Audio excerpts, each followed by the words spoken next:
설립 1주년 우리가 보내고 있는데요. 우리가 2024년 1월 첫 예배를 시작으로 우리가 11월 달에 설립 예배 노회 주간으로 드리게 되었죠. 그리고 우리가 연수로는 2년이지만 설립 기준으로는 이제 막 돌이 되었습니다. 우리 하나님께 박수로 영광 돌릴까요? 하나님께 감사하면서 우리가 한 해를 잘 보내게 하신 하나님께 너무나 감사드립니다. 참 하나님 참 우리를 잘 이끌어 오셨죠, 그죠? 한 해도 참 너무나 빨리 잘 지나가는 것 같아요. 여전히 1년이 지났지만 여전히 우리가 이제 말씀 중심으로 또 우리의 생각과 뜻이 아니라 성경에서 드러나는 이 교회의 모습을 이루고자 또 꿈꾸며 달려가는 우리는 교회가 되기를 소망합니다. 성도님들, 그래서 오늘 우리가 설립 감사 예배를 드리면서 저는 오늘 말씀 제목을 잔치 공동체라고 한번 지어봤어요. 정말 이 제목처럼 우리가 2년 설립 기준으로 1년을 돌아보면서 성도님, 우리가 교회로서 정말 우리가 잔치 공동체가 되어 있음을 느끼십니까? 네, 정말 우리가 날마다 막 잔치를 하고 막 축제하고 막 나팔 불고 막 어제 이제 교회 세팅하러 왔는데 지금 어제 할로윈이었다라고요, 그죠? 그래서 제가 방과후를 갈 때도 31일이에요.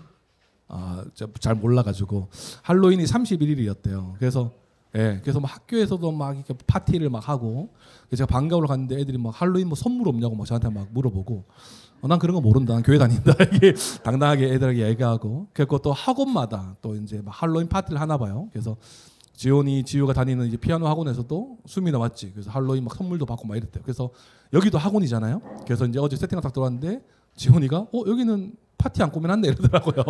그래서 여기는 원장님이 다르셔서 안 하실 거야 이렇게 말했어요. 이렇게 우리가 매주마다 이렇게 파티처럼 막 꾸며놓고 이렇게 하는 그런 잔치가 아니라 정말 우리가 주님의 몸된 교회, 신부된 교회가 되어서 말씀의 풍성함이 있고 은혜의 기쁨 안에 있는 그 잔치가 우리의 매일 주일의 삶, 그 매일의 삶 가운데 가득한 줄 믿습니다. 그래서 정말 우리가 계속해서 이런 잔치 공동체를 누리기 위해서는요, 우리가 말씀의 은혜, 또 머리 대신 예수 그리스도를 끝까지 우리가 붙잡고 놓치지 않는 그런 우리는 교회가 되었으면 좋겠습니다. 그래서 오늘 우리가 이런 잔치 공동체, 정말 우리가 기쁨이 넘치고 정말 풍성함이 넘치는 이 잔치처럼 우리가 살아가는 공동체가 되기 위해서 우리가 어떻게 달려가야 되는지, 우리가 무엇을 생각하며 달려가야 되는지를 오늘 이 본문 말씀을 가지고 우리 공동체 다시 한 번 더 시작하는 이 우리는 교회로서 어떤 삶을 살아가야 되는지 이 말씀을 통해 함께 나누려고 합니다. 오늘 이 말씀의 본문은요, 잔치 분위기가 물씬 나는, 그죠? 가나의 혼인 잔치의 내용이에요. 성도님들 너무나 잘 아는 내용이죠. 예수님께서 세례 요한을 통해서 세례를 받으신 후에 제자들을 불러 모읍니다. 그리고 제자들을 모으시고 처음으로 이적을 행하는 사건이 뭐냐니까 가나의 혼인 잔치에서 물이 포도주로 변하는 이적이에요. 이 이적은요, 공간복음에 나타나 있지 않는 이적, 요한복음에만 나와 있는 이적입니다. 보시면 1절 2절에 보시면 사흘째 되던 날 갈릴리 가나에 혼례가 있어 예수의 어머니도 거기 계시고 예수와 그 제자들도 혼례의 청함을 받았더니 라고 기록하고 있습니다. 갈릴리 가나에 혼례가 있어서 예수님과 제자들이 초대받은 것이죠. 잔치 분위기가 물씬 나는 그런 배경을 한번 생각해 보십시오. 어제 결혼식 갔다 오지 않았습니까? 그죠? 막 난린 거예요. 어제도 저희가 점심을 먹으러 한번 나갔는데 와, 거기 막 웨딩 그 건물인지 우리가 생각을 못해서 그 식당만 생각했던 거예요. 그냥 막 난린 거예요. 막 결혼식 축하하러 온 사람들이 막 넘쳐나는. 저는 그저 밥 먹으러 갔거든요. 후줄근하게 입고 왔는데 너무 막 그 사람들과 비교되더라고요. 막 확 차려입고 막 결혼식을 축하하려는 막 그런 분위기. 근데 저희는 막 이렇게 정말 너덜너덜 이렇게 갔는데 그런 분위기를 한번 상상해 보십시오. 잔치 분위기가 물씬 나는 그런 가나의 혼인 잔치가 지금 일어나고 있는 것입니다. 즐겁고 흥이 넘치는 그런 분위기 속에서 문제가 일어나죠. 어떤 문제입니까? 3절 포도주가 떨어진지라. 단순히 포도주가 떨어진 사건으로 보이지만 잔치라는 이 배경 안에서는요, 큰 문제, 큰 일이 벌어진 것입니다. 생각해 보십시오. 결혼식장에 갔는데 뷔페가 다 떨어진 거예요. 상상이나 됩니까? 요즘에는 그냥 그 교환권에서 뭐 이렇게 선물 받아가는 이런 문화가 생겼지만 그 당시엔 그런 것도 없어요. 가서 없으면 이게 완전 난리인 거예요. 왜 그렇습니까? 정말 이 흥과 이 분위기를 위해서 끊임없이 나오는 그 음식이 가득해야 되는데 그 당시 문화로서는 이 포도주가 끊어졌다는 것은 손님들에 대한 커다란 결례이자 주최 측의 집안의 수치로 여겼어요. 이 본문의 상황이 그런 것이죠. 우리나라처럼 이 당시의 혼인 잔치는요, 우리나라처럼 하루에 끝나는 혼인 잔치가 아니었어요. 유대인의 관습에 따라서 결혼식과 피로는요 7일 동안, 길게는 2주, 14일 동안 이어지는 그런 문화였습니다. 엄청난 흥과 잔치의 분위기 위해서 끊임없이 음식이 제공되고 포도주가 제공되는 그런 상황 가운데서 아마 고갈되었던 것 같아요. 그런데 그럴 수 있다라고 말할 수 있겠지만 앞서 말씀드렸듯이 그냥 넘어갈 수 있는 문제가 아닌 것이죠. 7일 동안, 길게는 14일 동안 이루어지는 그 잔치 안에 잘 준비되어 있어야 할 음식과 포도주였어요. 포도주가 떨어졌다는 것은 그 당시 문화로 손님들에 대한 커다란 결례이자 주최 측의 수치로 여겼던 거예요. 정말 엄청난 일이 벌어진 것입니다. 그런데 그때 자리에 있었던 예수님의 어머니 마리아가 음식을 나누던 중에 이런 사실을 알게 됐어요. 포도주가 떨어진 사실을 알게 되었죠. 그래서 예수님께 나아가서 방법을 구합니다. 그런데 예수님은 반응이 좀 차가워요. 그죠? 4절에 뭐라고 말씀하십니까? 예수께서 이르시되 여자여 나와 무슨 상관이 있나이까? 내 때가 아직 이르지 아니하였나이다 라고 대답하세요. 그런데 마리아는 여기서 포기하지 않고 하인들을 불러서 예수님께서 무엇이든지 말씀하시면 그대로 해라 라고 지시하고 떠납니다. 하인들의 입장에서는 막연하고 불확실한 이 지시였을 것이에요. 예수님은 이렇게 어머니에게 말했지만 예수님은 가만히 계시지 않고 그들에게 현장에 있던 항아리에 물을 채우게 하십니다. 그리고 하인들에게 그 하인들은 그 예수님의 말에 순종하죠. 얼마나 말을 잘 들었는지 아기까지 가득 채웠다라고 성경을 기록하고 있어요. 그리고 연회장에게 그 회장, 이 연회를 주최하는 그 장이겠죠. 그 연회장에게 갖다 주었더니 너무 질 좋은 포도주를 이제 받게 된 거예요. 그러니까 신랑에게 놀라움을 금치 못하는 그 모습이 나타나고 있습니다. 왜 놀랄까요? 연회장이 성경에 나와 있죠. 정신이 말짱할 때는 이제 좋은 거 냈다가 좀 취하고 분위기를 위해서 마실 때는 낮은 것 이것을 내는데 통상적으로.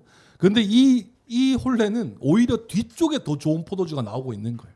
그만큼 예수님께서 변화시키신 이 포도주가 너무나 질이 좋았다라는 것을 알 수가 있는 것이었죠. 그런데 이 포도주는 결국 이 연회장도 몰랐고 거기에 가득 차 있는 손님들도 이 포도주가 어디서 나는지 몰랐지만 누구는 알았습니까? 물돈 하인들은 알고 있었어요. 이렇게 예수님은 첫 이적을요 가나의 혼인 잔치에서 일어납니다. 아무리 질 좋은 포도주의 출처를 알 수 없었지만 물돈 하인들은 알았고 그의 영광을 나타내시사 드디어 제자들이 이제 믿게 되었다라고 성경은 기록하고 있어요. 오늘 이 본문을 통해서요 우리는 교회가 앞으로 지속적으로 하나님의 주시는 그 은혜를 풍성히 누리는 이 잔치 공동체가 더 되고 더 누리는 그런 교회가 되기 위해서 이 본문을 가지고 우리가 가져야 할 태도와 생각, 우리의 자세가 무엇인지 함께 이 본문을 가지고 3가지 정도로 함께 나누려고 합니다. 첫 번째는요, 우리가 잔치 공동체가 되기 위해서는요, 교회됨이 축제임을 아는 교회가 되어야 됩니다. 교회됨이 축제임을 아는 교회가 되어야 돼요. 성도님들, 교회됨 너무 가슴 벅차지 않습니까? 가나의 혼인 잔치는 예수님의 첫 이적의 장소이자 이 부르심 받은 제자들의 첫 실습의 현장이었어요. 요한복음에는 7가지의 예수님의 이적이 나타납니다. 그래서 옛날에 목사고시 칠 때 이걸 어떻게 외웠냐면 가왕배 오물소나 이렇게 외웠어요. 요한복음에 나타나는 7가지 이적. 가왕배 오물소나. 오물 좀 이상하잖아요. 그렇죠? 가왕배 오물소나라고 했는데 뭡니까? 가나의 혼인잔치, 물이 포도주로 변하는 사건. 왕의 신하의 아들, 그러니까 왕의 신하인데 신하의 아들의 이 그 예수님을 통해서 치유되는 사건이 있어요. 그리고 가왕 배는 무엇입니까? 베데스다. 38년 된 병자를 고치시는 이적이 나타나죠.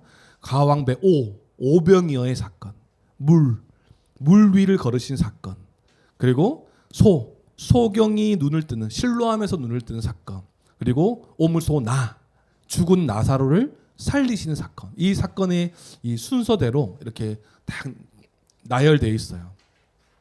공간복음에는 나타나 있지 않죠. 하지만 이 요한복음의 저자인 이 요한이 성령의 인도하심에 따라 정리된 이적으로 우리가 볼 수 있습니다.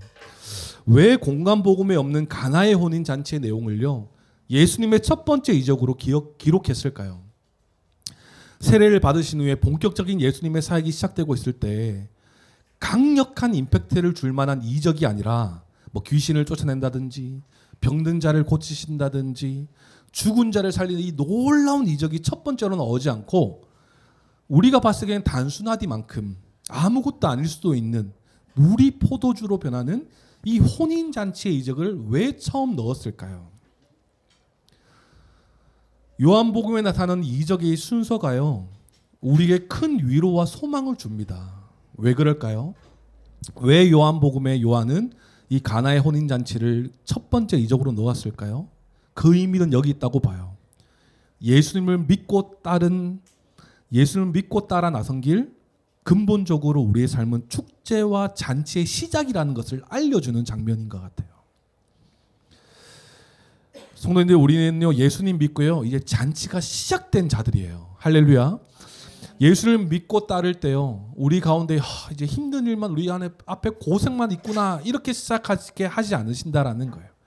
우리에게 하나님 나라의 영광의 소망의 비밀을 알게 하시고 우리 가운데 잔치가 열렸음을 선포하시고 우리를 이끌어 가신다라는 거예요. 그렇지 않습니까? 많은 사람들이 예수님을 처음 믿으려 할 때 그들이 왜 예수님 믿는 것을 꺼려합니까? 교회에 발을 내디디려 할 때 포기해야 될 것이 너무나 많고 또 잃어버리는 것들이 너무나 많고 내 삶이 뭔가 되게 억압되는 것 같아서 대부분 시작하기도 전에 믿음을 포기해버리는 경향들이 있어요. 또 성도라고 일컫는 사람들 또한 어떻습니까? 때때로 예수님을 믿고 나선 이 길이 매일이 고난의 연속인 거예요. 그들과 다르게 살아야 되는 것을 늘 들으니까 이게 기쁘지가 않는 거예요. 믿음의 삶, 성도의 삶도 너무 고단하다고 생각하니까 점점 지쳐서 떨어져 나가는 그런 모습을 때로는 발견합니다. 그런데 성도님들, 근본적으로 예수님을 믿고 따라 나선 이 길은요, 잔치의 인생이 열렸다라는 것을 우리는 기억할 수 있어야 되는 것입니다. 예수님께서 시작하게 하셨다라는 거예요. 12 제자를 부르시고 이 7가지의 이 이적을 이루시기 전에 첫 번째 이적의 이 혼인잔치를 참석하면서 거기서 이적이라는 이 기록을 보면 결국 예수님을 따라 나선 이 길은 고난의 길의 연속의 시작이 아니라 정말 우리의 삶의 진정한 잔치, 축제가 열렸다는 것을 예수님께서 이렇게 보여주신 것 같아요. 생각해 보십시오. 우리는요, 잔치를 꿈꿀 수 없는 자들이었어요. 죄로 인해 죽음과 절망만이 우리 앞에 놓여져 있었습니다. 하지만 예수 그리스도께서 화목제물 되셔서 십자가에서 우리의 모든 죄를 속량하셔서 우리가 죄에서 노임을 받아 죄사함과 의롭다함을 얻어서 잔치의 인생이 열린 건 아니겠습니까? 할렐루야. 그렇게 고백하십니까? 단절되어 있었던 아버지와의 관계도 다 회복되고 완성될 하나님 나라의 소망도 우리가 가지게 되었고 세상의 기준이 아니라 하나님 나라의 기준을 붙잡고 살아갈 수 있는 장차 하나님 나라의 그 유업을 우리에게 주시겠다는 그 약속이 우리에게 있으니 우리에게는 잔치 인생이 지금 열린 것 아니겠습니까? 그것을 지금 보여주고 있는 것 같아요. 또 요한복음 7가지의 이적을 들여다보면요, 예수님의 생애가 이렇게 담겨져 있는 것을 볼 수 있어요. 하나님 나라의 기쁜 소식인 이 천국 복음을 이 잔치로 드러내 주시고 기쁜 소식이 선포되는 것이죠. 그리고 가난한 자와 소외된 자들을 품으시고 또 생명의 떡으로 오신 자신을 드러내시고 그리스도를 믿는 믿음만이 참된 길임을 알려주시면서 마지막에 뭐예요? 죽음을 이기시고 부활하시는 이 예수님의 생애가 이 이적과 연결되어서 보여지는 것 같아요. 마찬가지로 성도의 삶도 마찬가지인 것 같아요. 어떻습니까? 예수님 믿고 따라 나선 이 길, 우리는 하나님 나라의 잔치가 시작되었죠. 그리고 비록 이미와 아직 사이에 고달픔도 있겠지만 그럼에도 불구하고 오병이어 사건처럼 우리를 공급하시고 또 많은 자들을 고치시는 걸 보면서 우리의 삶을 회복시키시고 또 무리를 걷게 하시는 그 부르시는 그 베드로를 붙드시는 예수님을 보면서 우리를 믿음으로 연단시키고 그러면서 마침내 예수님처럼 부활하여 영광의 하나님 나라를 취하게 되는 그런 우리 성도의 삶이 그려지지 않습니까? 이 이적이요, 예수님의 생애와 성도의 삶을 쫙 보여주는 장면 같아요. 그 첫 이적이 뭐라고요? 잔치라는 거예요. 물이 포도주로 변하는 그 현장인 잔치라는 거예요. 우리에게 얼마나 큰 소망과 위로가 되는지 몰라요. 이런 하나님 나라의 복과 안식을 누리기 위해서요, 우리를 혼자 두지 아니하시고 교회 되게 하셨습니다. 이제 우리는 개인적 존재가 아니요 집합적 존재입니다. 함께 성령이 거하시는 성전으로 지어져 가고요, 함께 믿음의 여정을 달려가는 소중한 동력자이자 그리스도를 머리로 하는 한 몸의 많은 지체로 존재한 자들입니다. 우리는 이제 교회됨이 정말 우리 가운데 내 사생활이 너무 노출되는 거 아니냐 이런 생각에 머물러 있는 자들이 아니라 정말 우리가 함께 있음으로 하나님 나라의 잔치가 열려서 함께 누리는 자들임을 기억할 수 있어야 되는 것이에요. 사단은요, 우리로 하여금 잔치를 누리지 못하도록 방해를 하는데 그 방해가 뭐냐 하면 혼자 매몰되게 만듭니다. 넌 혼자야. 결국 네가 해야 돼. 이렇게 막 얘기하는 거예요. 그래서 성경은 그렇게 말하지 않아요. 하나님 나라 달려갈 때 우리를 그 믿음을 잘 지키며 살아갈 수 있도록 우리를 교회 되게 하셨다라는 거예요. 새로운 피조물인 교회 되게 하셨다라는 거예요. 그래서 이웃 교회인 우리 사랑하고 존경하는 이상일 목사님께서 이 개척하기 전에 저에게 하셨던 말씀이 있어요. 힘들고 외로울 때도 있다. 절대 혼자 매몰되지 마라. 성도와 함께 나누고 또 목사님들과 함께 이 유익을 누려라. 그래서 지금 너무 좋아요. 그리고 사람이 또 많아질 수 있잖아요. 그때 또 교만하지 마라. 혼자 사람이 너무 없어서 너무 외로워서 매몰되지 말고 또 사람이 너무 많다고 교만하지 말고 항상 그 은혜의 방편인 말씀과 정말 성도 그리고 목회자 모임 이런 것들 잘 누려라 이렇게 얘기해 주는 것이 지금도 아직까지 기억납니다. 그런데 사단은 이 하나님의 잔치된 인생, 우리에게 주신 이 잔치된 인생을 살지 못하게 하려고 우리를 혼자 매몰되게 해요. 너 혼자야. 그 고통, 야 말하지 마, 부끄럽잖아. 그런 거 왜 말해? 이렇게 계속 이제 혼자 매몰되게 만든다라는 거예요. 그런데 뭐예요? 그렇기 때문에 하나님께서 우리에게 지혜를 내신 것이 교회 되게 하셨다라는 것입니다. 함께 누리고, 함께 웃고, 함께 울고, 함께 하나님 나라 소망을 바라보면서 함께 하나님의 그 복음 안에 더 확신 가지면서 살아가게 하신 것이에요. 또 사단은 예수님 믿고 따르는 인생이 어리석다 말하게 하고 미련하다라고 말로 그런 말들로 우리를 속이려 합니다.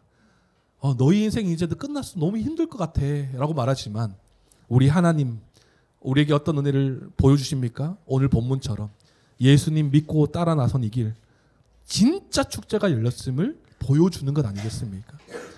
축제를 누릴 수도 없던 죄인들이 예수 그리스도 통해서 잔치의 삶이 열린 거예요. 하나님 나라 영광의 잔치가 우리 가운데 열려지게 된 것입니다. 그러니까요, 그런 속임수와 사람이 말하는 것, 사단이 말하는 어리석음과 미련하다는 말 속지 말고 우리가 교회됨에 정말 참으로 감사할 줄 아는 우리는 교회가 되길 소망합니다. 우리가 이 소망을 알 때 우리는 정말 잔치 공동체로서 끝까지 인내하며 달려갈 수 있을 것이에요. 예수께서 구원하셨고 하나님 나라를 허락하셨고 그 은혜 가운데 우리가 잔치가 열렸다는 사실을 알 때 우리가 이 잔치 공동체로 우리가 끝까지 살아갈 수 있는 것입니다. 우리가 하나님께서 우리 교회됨 축제가 열렸다는 사실을 기억하는 우리는 교회가 되길 소망합니다. 그리고 우리가 잔치 공동체를 또 누리기 위해서는요, 두 번째입니다. 순종함이 기쁨임을 아는 교회가 되어야 돼요. 순종함이 기쁨임을 아는 교회. 7일 동안 지속되는 혼례 잔치에 얼마나 많은 사람들이 왔겠습니까? 오늘 본문의 말씀처럼 엄청난 포도주도 동낼 만큼 많은 인파가 왔어요. 그들은 많은 포도주를 맛보았고 예수님의 포도주도 맛보았을 것이에요. 그런데 예수님을 통해서 이 포도주가 만들어졌다라는 사실은 그들은 알지 못했을 것이에요. 그런데 예수님을 통해서 그 물이 포도주가 변하여 아주 질 좋은 포도주로 바뀌었다는 사실을 경험한 사람은 누구였습니까? 물돈 하인들이었다라는 거예요. 우리가 생각해 보면 그들은 그저 그들에게 있어서는 일이었을 거예요. 그 연애를 즐기기 위해서 정말 그냥 뒤에서 이제 일을 하는 그냥 자들이었다고 생각할 수 있죠. 하지만 그 상황을 들여다보면요, 그들에게도 엄청난 믿음이 필요했던 거예요. 포도주가 떨어진 잔치집에서 유대인의 정결 예식에 따라 사용되었던 돌 항아리가 있었죠. 그래서 두세 통 드는 돌 항아리 6이라고 말해요. 한 통에 물 두세 통이 들어가는 항아리라는 의미죠. 그 항아리가 6개가 있는 거예요. 그래서 알아보니까 약 100리터 정도 되는, 크지도 않아요. 이 정도 되는 그 항아리가 6개가 있는 거예요. 정결 예식. 날마다 이제 정결 예식을 위해서 준비해 놓은 것인데 포도주가 떨어진 상황인데 예수님은 오히려 거기에 물 채워라 라고 말하는. 그러면 하인들은 뭐라고 생각하겠어요? 지금 예식을 할 때가, 이런 예식을 할 때가 아닌데 이런 생각하지 않겠습니까? 그런데 그들이 어떤 마음인지 잘 알지 못하지만 아귀까지 가득 채웠다라고 해요. 물이 찰랑찰랑할 정도로 가득 채웠다라고 성경은 기록하고 있어요. 그리고 그들이 얻게 된 것은 무엇입니까? 평범한 물이었던 그 항아리에 들어있던 물이 질 좋은 포도주로 바뀌는 예수님의 첫 이적을 가장 가까이서 경험하게 된 것입니다. 성도님들, 우리는 잔치에 참여한 성도라면요, 우리의 인생이 예수님과 함께 하나님 나라 영광의 잔치에 참여하였다는 것을 안다면 그 두 번째의 스텝이 뭐냐 하면 순종이라는 거예요. 하나님 잔치가 우리 삶에 열렸다. 그 잔치를 계속해서 누리려면요, 순종이 우리 가운데 필요한 것입니다.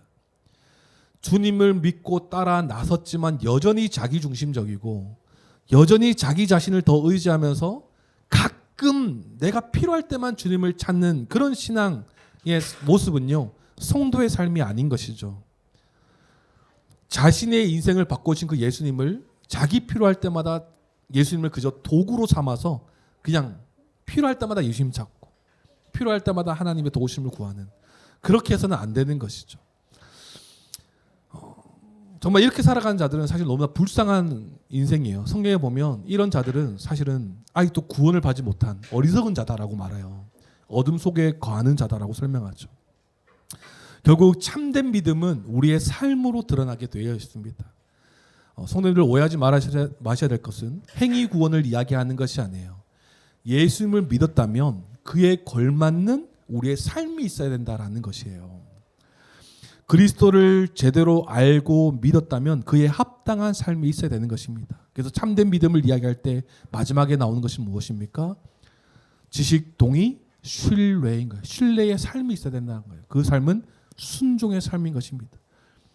그런 삶을 살기 위해서 지금 우리가 40주 시리즈를 나가고 있지 않습니까? 사도신경, 우리가 어떤 믿음으로 우리가 이런 존재가 되었는지, 그리고 그에 걸맞는 삶인 십계명을 우리가 지금 배우고 있어요. 그런데 그 십계명의 삶을 이미와 아직이기 때문에 계속 추구하며 살아갈 수 있도록 하나님의 도우심을 구하는 주기도문을 이제 곧 배우게 될 겁니다. 성도님들, 하나님 나라 백성의 삶에 가장 합당한 삶의 모습은요, 순종인 것입니다. 창조 세계 때도 원하셨던 모습이었고요. 다시 그리스도를 통해 재창조된 이 세상, 이 하나님 나라에서도 순종을 원하고 계세요. 성도에게 가장 어울리는 삶이 순종이라는 것입니다. 내 생각, 내 마음이 주되게 자리 잡혀 있지 않고요, 주님의 마음이 무엇인지 알고 말씀 안에서 순종할 수 있어야 돼요. 내 뜻에 따라 순종하는 것이 아니라, 내 감정에 따라 순종하는 것이 아니라 말씀에 근거하여서 순종하고 따를 수 있어야 된다는 것이에요. 본문에 보면요, 성도님들, 특이한 장면을 우리가 보면 나와 있죠. 특이한 장면이요, 우리가 본받아야 할 예수님의 순종이 나타나고 있습니다. 그것이 어딜까요? 3절 4절이에요. 우리가 본받아야 할 예수님의 순종의 모습입니다. 3절 4절 한번 읽어볼까요? 3절 4절 시작.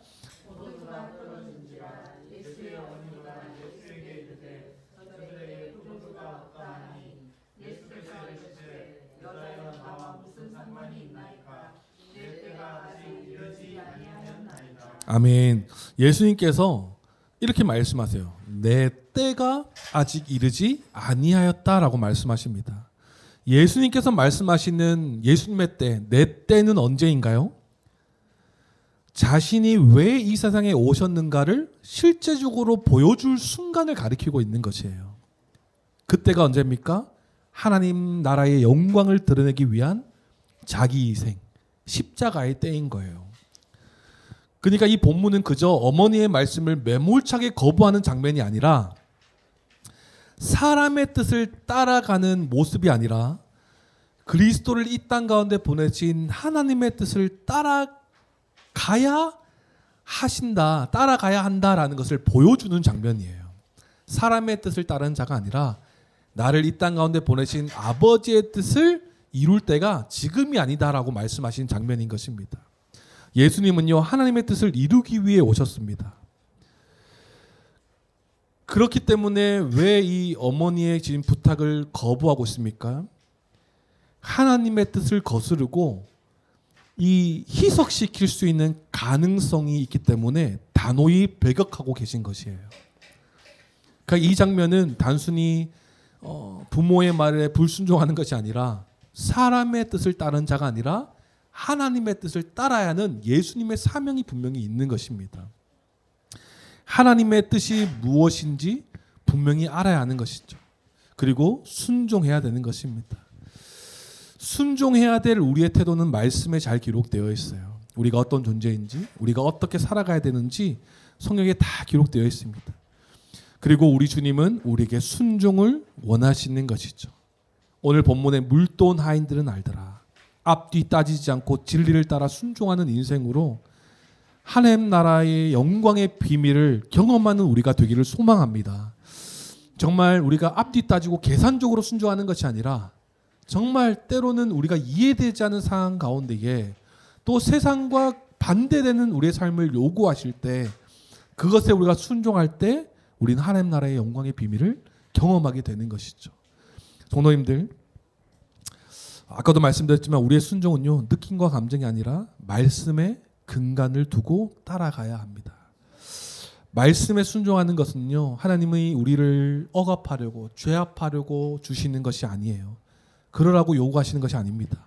우리를 더욱더 하나님 나라의 영광의 잔치, 그것을 누리도록 주시는 하나님의 지혜이며 방법이라는 사실을 우리는 분명히 기억해야 될 것이에요. 순종함이 기쁨임을 알 때 우리는 진정한 잔치 공동체의 모습으로 살아갈 수 있게 되는 것입니다. 할렐루야. 그래서 우리의 생각과 우리의 경험을 의지하지 않고 말씀을 잘 배워서 순종함으로, 그 순종함이 우리가 하나님 나라의 잔치를 누리는 기쁨의 시작임을 우리가 분명히 알고 순종의 삶을 살아가는 말씀 가운데에 잘 순종하며 살아갈 수 있는 우리는 교회가 되길 소망합니다. 그리고 마지막입니다. 우리는 교회가 잔치 공동체로 계속 살아가기 위해서는요, 세 번째, 예수만이 전부임을 아는 교회가 되어야 됩니다. 세 가지가 참 라임이 잘 맞죠, 그렇죠? 그렇지 않습니까? 예수만이 전부임을 알아야 돼요. 사실은요, 가나의 혼인 잔치는 망한 잔치입니다.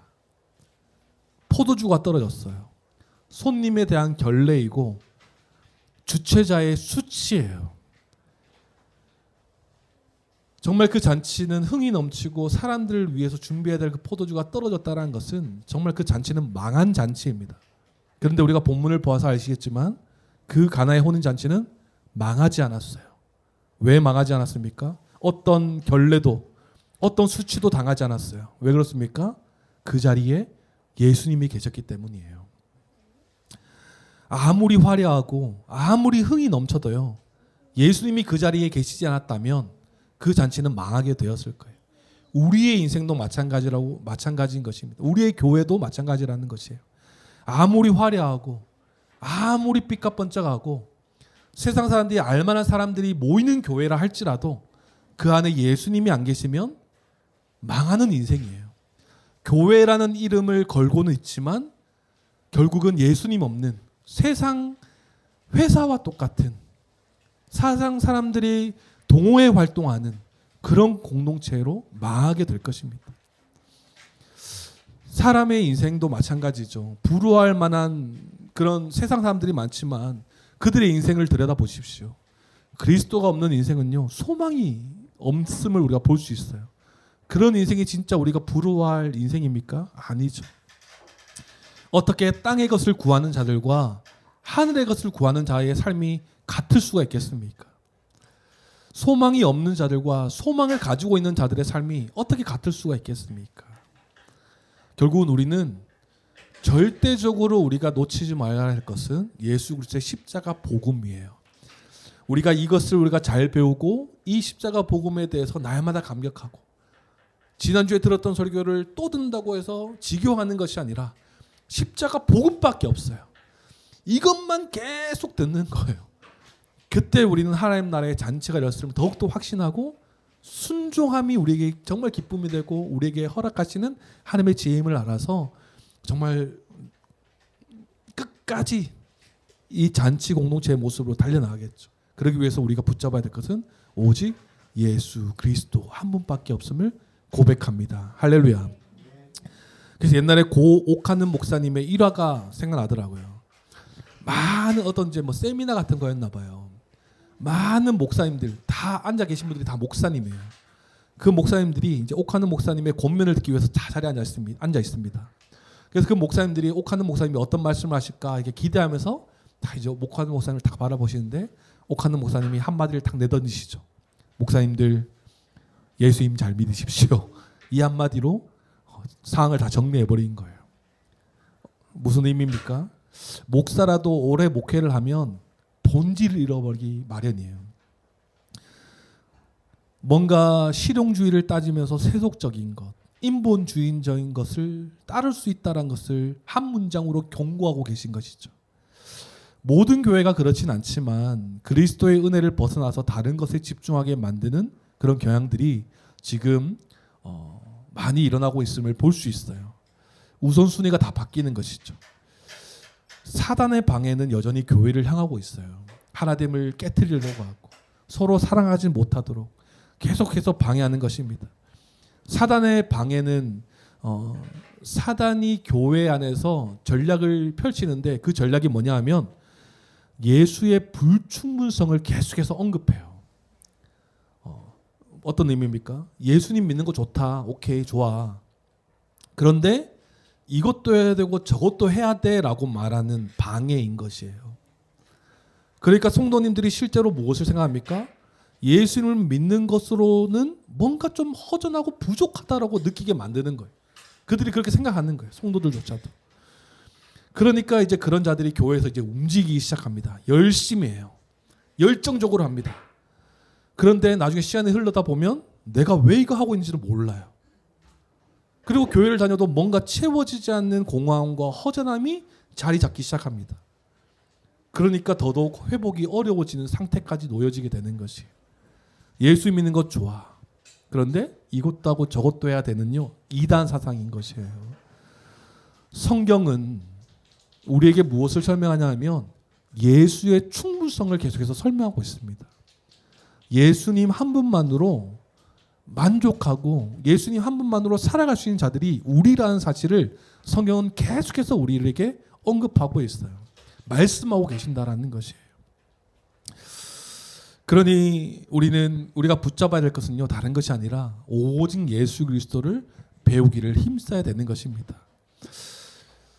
교회 안에 어떤 문제들이 일어나냐면 이런 문제예요. 예수 십자가 복음을 성도들이 어느 정도 다 안다고 생각해요. 그러니까 무엇을 세상에서 가져오냐면 심리학이나 실용주의나 신비주의 등을 가지고 와서 성도들에게 강조하기 시작합니다. 그러니까 복음의 진리가 훼손되고 어떤 일이 벌어집니까? 성도들도 분별하지 못하도록 그런 일들이 막 벌어지기 시작하는 것이에요. 성도님들, 그러나 우리는 그리스도를 믿어 의롭게 된 성도들이에요. 그리스도와 합하여 새로운 존재답게 살아갈 수 있음을 성경이 설명하고 있고 예수 그리스도께서 설명하고 있는 것입니다. 우리가 십계명의 말씀을 통해 알 수 있지 않습니까?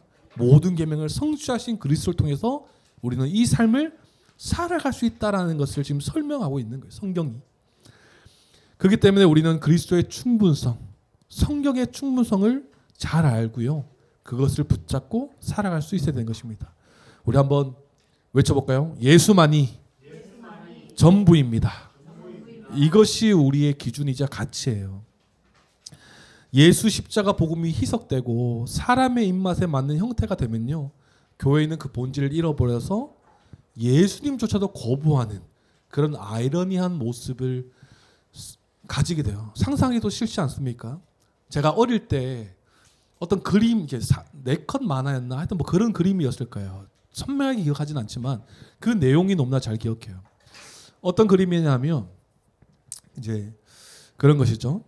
한 교회에서 한참 예배를 드리고 있는데 교회 밖에서 한 사람이 이제 의자에 걸터 앉아서 예배당에 들어가지 않고 밖에서 이제 눈물 흘리며 있는 거예요. 그래서 어떤 사람이 와서 물어봐요. 왜 들어가서 예배드리지 못하고 왜 예배드리지 않으세요? 라고 하니까 그 사람이 이렇게 대답해요. 저 사람들이 생각하는 것과 저 사람들이 추구하는 것, 그것이 내 생각과 내가 추구하는 것과 달라서 함께하지 못한다고 들어오지 못하게 합니다. 이렇게.